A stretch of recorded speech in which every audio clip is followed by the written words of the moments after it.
Their rough-and-tumble touring life did nothing to slow Metallica down, and in the spring of 1986, the band released its third album, Master of Puppets. It sold 1 million copies without the benefit of a radio single or music video. Metallica toured for 6 months with Ozzy Osbourne. It would be their last as a supporting act. They really give me a run for my money every night. The crowd were going nuts for them, you know, stealing the show most of the nights. They were really hard to follow.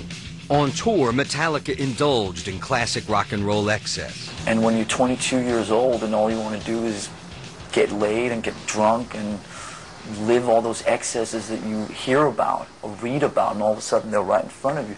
We'd come right off stage into the showers and there'd be, you know, a whole locker room shower filled with women. I mean, how great is that? That happened. Plenty. Tub tarts, shower. 8 women washing you down at once, you know. Not a bad feeling.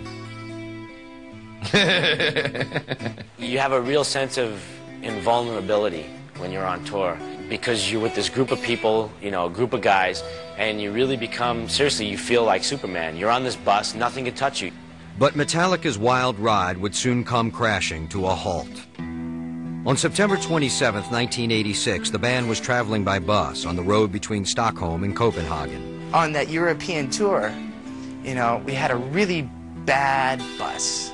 These particular buses were purpose-built that we have now. They have normal windows like a passenger coach, and the bunks are just bolted in. Then they put cardboard over the windows.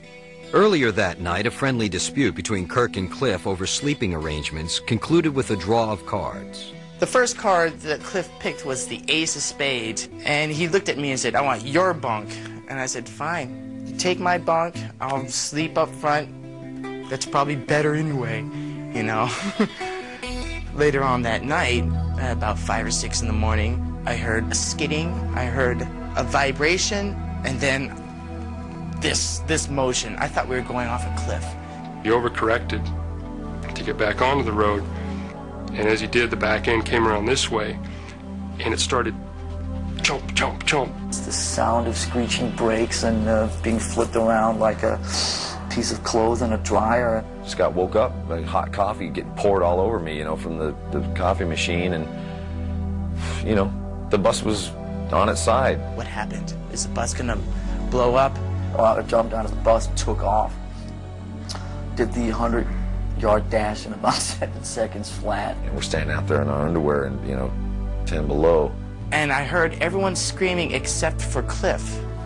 And I thought, oh my God, something's wrong. Seeing the bus driver just, you know, freaking, frantic. And I turned around and I saw Cliff's legs sticking out from underneath the bus.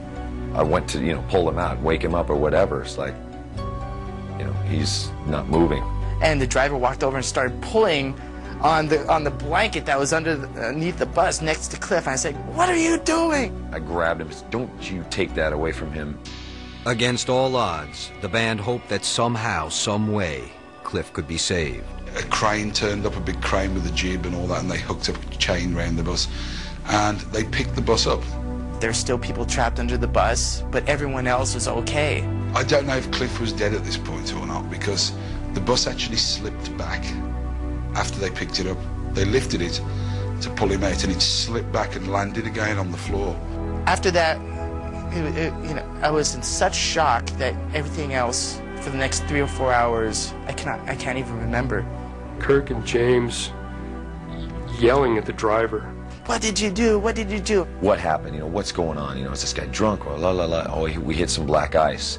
And I recall in my underwear, you know, and socks, walking for miles, looking for this black ice, walking back on. Where's this black ice? I don't see any black ice. And I wanted to kill this guy. I was gonna end him there. Early Saturday morning, September 27th, 1986, on the road near Ljungby, Sweden, Cliff Burton died. He was 24 years old. He just got thrown out the window and boom, the bus landed on him, and basically, by all accounts, I mean, he never woke up. You know, to this day, I just think, you know, it could have been me, it couldn't have been me, but it's never left me to this day. You always feel protected on tour. Nothing bad can happen like this. It's not allowed. You know what I mean? This is rock and roll, man. Nobody dies. but they do, and it had happened, and it was hard to grasp that. Drinkers we were. We went back to the hotel and just drank, you know. I remember at 4 o'clock in the morning, I could hear James down on the street, drunk, screaming, Cliff, Cliff, where are you? And when I heard that, I just broke into tears, you know. Within hours, news of Cliff's death reached Metallica's fans in America. One such fan was Flotsam and Jetsam bassist Jason Newsted. I remember tears hitting the newspaper. Killed in Sweden, Metallica bassist Cliff Burton, 24 years old or whatever, and I'm just lost it. Lars, James, and Kirk returned to San Francisco to attend the funeral of their friend and bandmate. Lars took over from then on, and, you know, in all fairness to Lars, without Lars Ulrich, that band wouldn't be where they are today. With the added pressure of a Japanese tour scheduled to begin within a month, the band auditioned 40 prospective bassists in San Francisco. I can remember those auditions just being really, really bad because we were drinking throughout the whole thing. We were still grieving, obviously. We tried out quite a few people. Les Claypool from Primus was actually one of them. Lars was all, "You're not used to playing this kind of music, are you?" And I was like, "No, hey, you know, you guys want to jam on some Isley Brothers tunes, you know?" And nobody laughed at my joke. He was too good. He was like, "Okay, you got your own thing," you know. They never called me, and I wept like a little girl. Well, a guy would come in that just didn't look right or whatever, plug the bass in for 20 seconds, next. I mean, it was cold. And I'm just going whole, I was shaking in my boots. Jason, we thought, was the man. Kind of the punter vibe, but he had the energy that we were looking for. We sat down and we decided he's going to be the guy, so we took him to this place, Tommy's Joint in San Francisco, where we kind of like to hang, and took him out to grub, and Lars and I went in the bathroom to piss together, and it's like, let's go tell him now, okay. Lars comes out, "Do you want a job?" And I go, "Nah, I guess." And he goes, "Okay, you're going to be bass roadie." And I'm like, you know, like, and he goes, "No, you got it, man, you're in. You want to play with us?" And I'm like, "Shah!" Jason's jumping off the table and doing backflips and all this stuff. It's like, okay, all right, man, you know. But soon after that was the hazing. We gave him a pretty tough time because we didn't want him to think that he just like waltzed into a perfect situation, you know.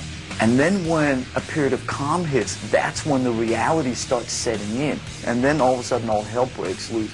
And then the emotions start coming out. You know, I hate to say this, but Jason became the scapegoat for you know, the tragic loss that we had just experienced with Cliff. With the specter of Cliff Burton's death hanging over the band, they embarked for Japan in the fall of 1986.